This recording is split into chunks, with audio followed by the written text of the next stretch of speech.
Am I racist? I really have no idea. Of course, I've been accused of being a racist, and lately, just to show that I'm not afraid of being called racist, I double down and say, yeah, I'm racist. What's your point? Because to me, racism basically just means acknowledging that there are differences between ethnic groups and that those differences are caused by genes. And if you're in denial of this fact, you've got to be pretty delusional or pretty stupid. Because if you think that skin color is the only thing that's affected by genes, you're just completely out of touch with reality. I don't know what else to tell you. I mean, why do you think the NFL and the NBA are all a bunch of black dudes? They're genetically stronger.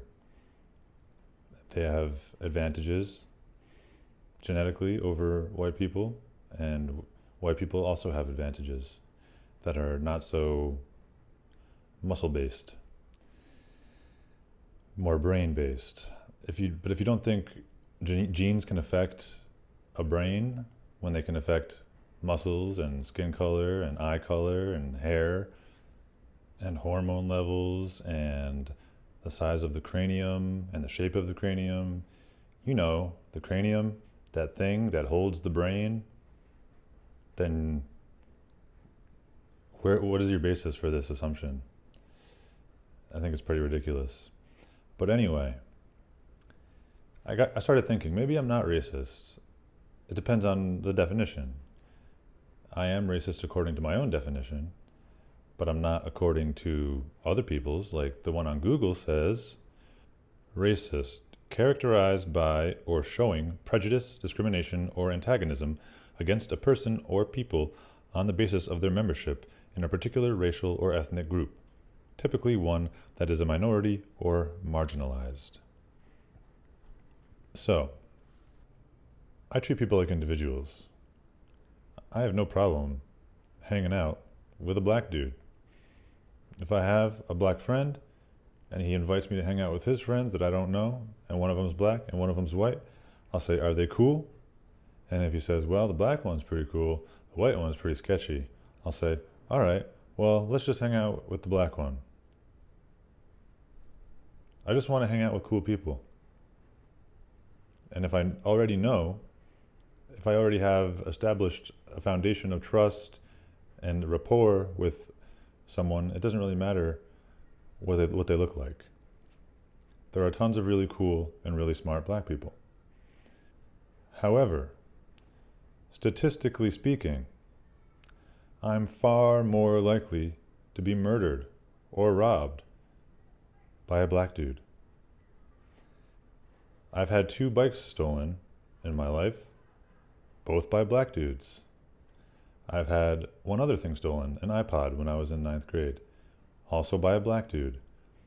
The only one in the school. Well, no, he wasn't the only one. He was one of like 5, maybe.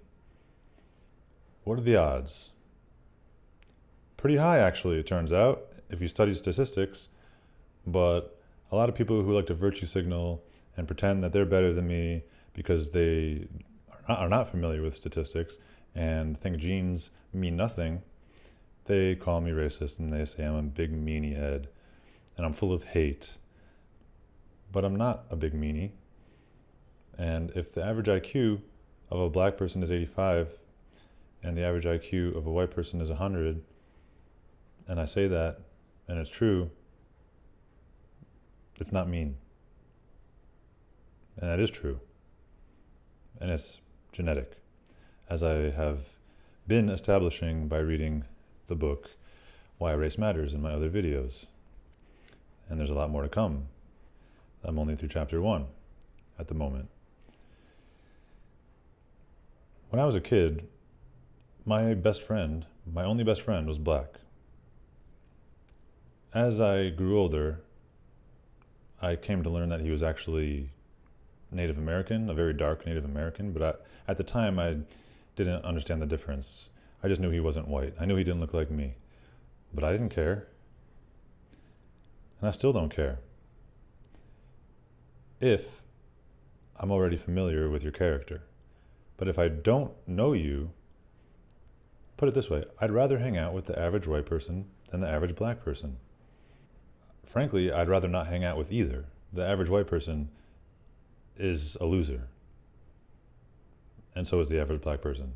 The average person is average, so they're a loser. But anyway, back to my story. My childhood best friend, my first and only best friend for several years, was dark-skinned. And we had a lot of fun, so it didn't matter. We rode our bikes, we walked through the woods, we killed frogs with rocks. You know, child age boy stuff. I knew some people when I was younger that would look at a black person that they didn't know and say, I don't like him. He's an N-word. And I don't even say that word. I think it's an ugly word. I don't like it. And they would say this without having ever met the person. And I knew from a young age that that wasn't right. But we can't deny tendencies. We can't deny probabilities. And we can't act like someone who is aware of statistics is being an asshole just because they use those statistics for risk management. It's basically just what an insurance company does, but on an individual level. They assess risk, and I like to assess risk. And it's much more risky to go to a party that is all black than a party that is all white. Yes, you can get murdered at the all-white party. And yes, you can have a wonderful time at the all-black party. But you're more likely to have fun at the white one and get murdered at the black one. This is a fact. There's no debating it.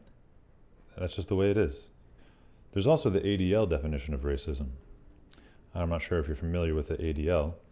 They call themselves the Anti-Defamation League, but they spend a lot of time defaming people. It's pretty ironic, I guess. So their definition for a while, before they got a little too much criticism, their definition was the marginalization and or oppression of people of color based on a socially constructed racial hierarchy that privileges white people. So basically, white people cannot be victims of racism. Only white people can be racist because only white people are benefited by racism, which is completely preposterous. There's anti-white discrimination all over the place, anti-white violence all over the place. Hello, have you heard of South Africa? So I think most of my listeners are probably familiar with what ethnic group is in charge of the ADL and how much they like to lie. So we can dismiss their nonsense, but I just thought I would address it for a moment. There's another situation in which group tendencies are useful to consider apart from individual circumstances. Immigration. If you have the option of allowing immigration of people from country A or country B, and the crime rate in country A is 1 out of 1,000 people commit violent crimes, and people from country B, it's 10 out of 1,000, obviously you're going to want people from country A more than people from country B. You're also going to want to consider factors like IQ. You're not going to want people from countries like Liberia, where the average IQ is 45. What are they going to contribute? Their rich culture? You're going to want people from Japan or Singapore, where the average is 108. These statistical differences do exist amongst populations. And this is why America was so great when all of the immigrants, or nearly all of them, were European. But now, the immigration is a little different. And surprise, surprise, America is going way downhill. Just like in every other white country, practically. Can it be a coincidence? Do you really think it could be a coincidence that immigration is destroying all Western countries at the same time in the same fashion. I mean, yeah, it might be more of certain people in certain areas. It might be more Pakistanis in Great Britain, and more Indians in Australia, and more Mexicans in America. But do you think this is a coincidence? Do you think that there's no central planning going on? Do you think I'm a crazy conspiracy theorist? Because if you do, you're retarded. So am I a racist? I'm really not sure. Are you a racist? Is it even bad to be a racist? I guess if you treat an individual that you meet like a piece of trash just because they belong to a certain ethnic group, yeah. But if you're just acknowledging averages in order to make an educated decision for a course of action for your life to avoid risk,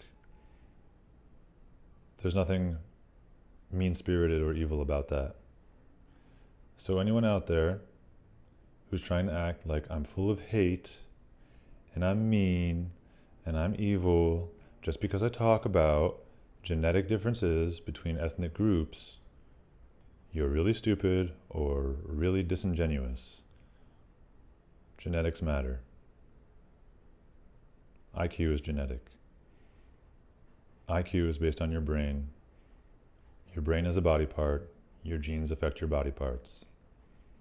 End of story. Wait, not end of story. IQ affects many outcomes in your life. It affects your temperament. It affects your ability to be future oriented, and it affects impulse control. Very important. Because you need to be able to rationalize and reason. If I do this, then that will happen, and then this will happen, and then that will happen. You need to have spatial reasoning and imagination and temporal awareness. This is why there's such a strong correlation between IQ and chess skill. Because in chess, you need to be able to think several moves ahead. You need to be able to strategize. And life is chess, basically. You have to be able to think in the future. And you need to be able to detect patterns to avoid making the same mistake over and over and over again, like many stupid criminals do. Murder is a stupid decision. That's why most smart people don't do it. And most of the people who do it are very stupid. So I don't want to be around people who are more likely to murder, which happen to be stupid people, which happen to be people with African genes. I'm not saying white people never murder. I'm just saying who's more likely to murder, or rob, or rape.